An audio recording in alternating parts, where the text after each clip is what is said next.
Brooke Shields and Chris Henchy are not only one of Hollywood's longest-standing couples, but they are also one of Tinseltown's most private. What makes their relationship so strong? And what happened when they hit a rough patch?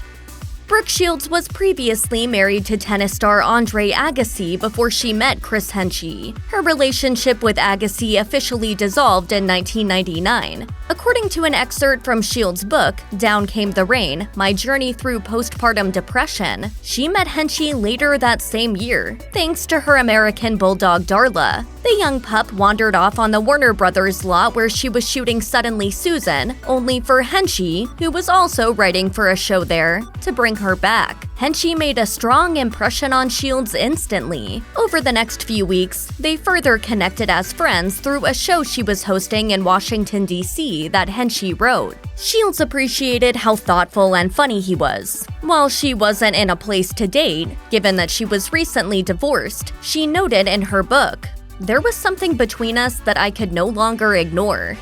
Brooke Shields and Chris Henchy dated for 2 years before getting engaged in Mexico, where he popped the question with an antique cushion-cut diamond ring. The details around their wedding have been pretty mysterious. Initially, reports said the two got hitched on the beach at Catalina Island in April 2001, surrounded by a small group of friends and family. But it was eventually revealed that the Catalina Island reports were actually false, and part of a ruse to throw off paparazzi and Shields' longtime stalker. The couple reportedly married a month later when they had a Roman Catholic ceremony at a luxurious Palm Beach estate.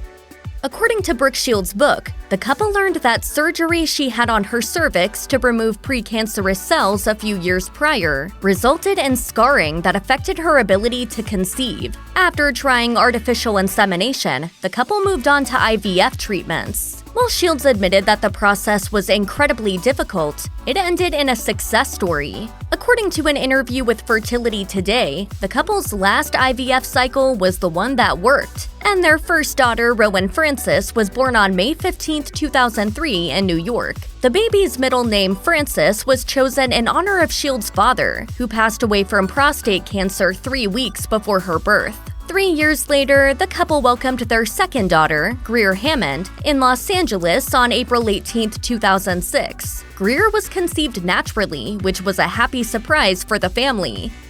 After Rowan's birth, Brooke Shields suffered from severe postpartum depression that affected her marriage with Chris Henchy. Shields told Oprah Winfrey, "Depression gripped my heart to such an extent that I didn't even have the desire to try to overcome it. I mean, I was flattened by it. I was devastated by it." She shared in the interview that Henchy was confused and hurt by her behavior, saying, "He burst into tears. He said, 'What is wrong with you? You don't sing to the baby. You don't even look at the baby.'" After speaking with her doctor, she was soon prescribed antidepressants. Shields told Winfrey she was hesitant and embarrassed about taking them, but Henchy convinced her to try the medication. In her memoir, Shields said her husband was supportive in dealing with her depression, but admitted, "My husband, if I have a bad day, he looks at me thinking, 'Oh God, it's going to come back again.' There's a lack of trust that was there at one time, and I think that that's damaging, and that's damage to our relationship." Despite the fame and wealth that Brooke Shields and Chris Henchy have, they were determined to raise their 2 daughters as normally as possible. Shields told the New York Post, "I think they need to really have as much of a conventional upbringing as you can in New York City, with kids their own age, and not be thrown into something with all the pressure." As a mom, you want them to be happy, but you also, I know that the thing that fortified me more than anything was an education. In the same interview, Shields said that while her youngest daughter, Grier, was hinting about following in her mom's modeling footsteps, she wouldn't be pushing them into it. Instead, the couple prioritizes family time, including summers at their home in the Hamptons, and instills them with a sense of care and respect for the environment. The star told Net-a-Porter, "I make my kids go on garbage pickups along the beach, and we don't use plastic straws in our house." Their daughters also started their first summer jobs in 2020. Shields shared with Us Weekly, "They realized how hard it was to get that check, that piece of paper."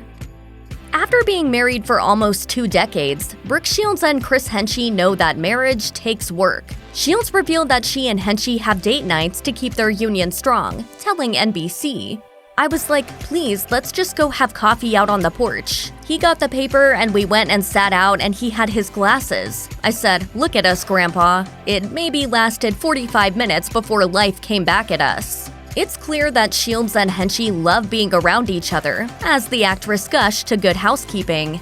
He's extremely patient and ridiculously funny, and he has the ability to approach situations head-on and not let things fester. I'm lucky I have an amazing husband.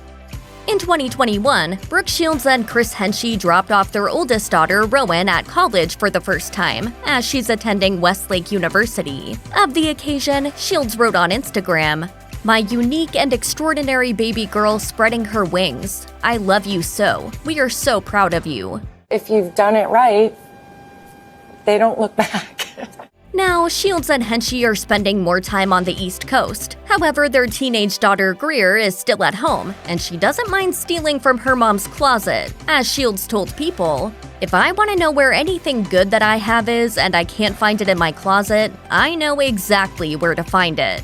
If you or someone you know is struggling with mental health, please contact the Crisis Text Line by texting HOME to 741-741, call the National Alliance on Mental Illness Helpline at 1-800-950-NAMI, that's 1-800-950-6264, or visit the National Institute of Mental Health website.